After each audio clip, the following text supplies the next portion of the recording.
Before we get going into our blitz game, let's look at our defensive philosophy for our high school.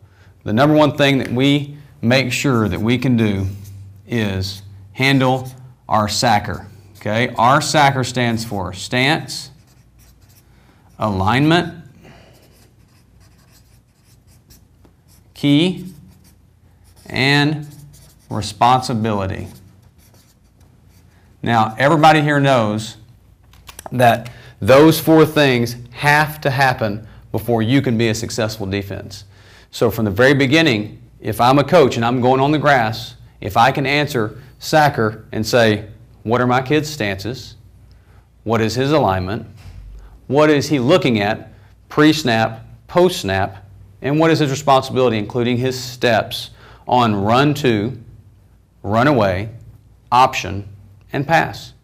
Those four simple things right there will help you a ton. Stance, alignment, key, and responsibility. That's our first and most important part of our defensive philosophy. Second part is formation recognition. You must be able to recognize the formation that the offense is giving you. And it's the basis for aligning correctly. So if you, as a defensive coordinator, haven't spent enough time on formation recognition, you'll find out quickly on Friday night when people are running all over you. You have to make sure that you can align to your formations.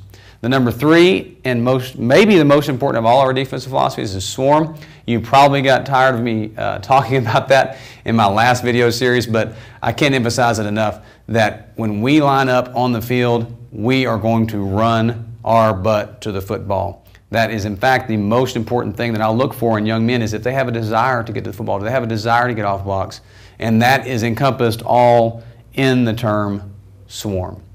The fourth most important part of our defensive philosophy is takeaways.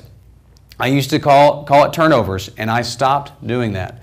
I want to call it takeaways, which means we are looking to get the ball and take it away from the offense. We want to change our mentality that we're on the attack, and every single tackle, every single play is a chance to create a takeaway, not a turnover. The next part of our defensive philosophy is being simple. We must be simple if we're going to have success.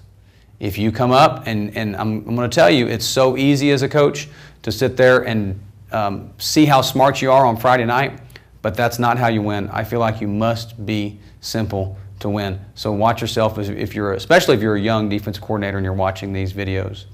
And the last part of our defensive philosophy, understand that defense is our foundation. It's exactly what my entire program is based on. I will talk to the offensive guys and explain to them that defense is what we're going to be known for. We will have a good offense, but defense is what we're going to be known for in this entire area of Texas. We want to know that that's our foundation and what we base that on.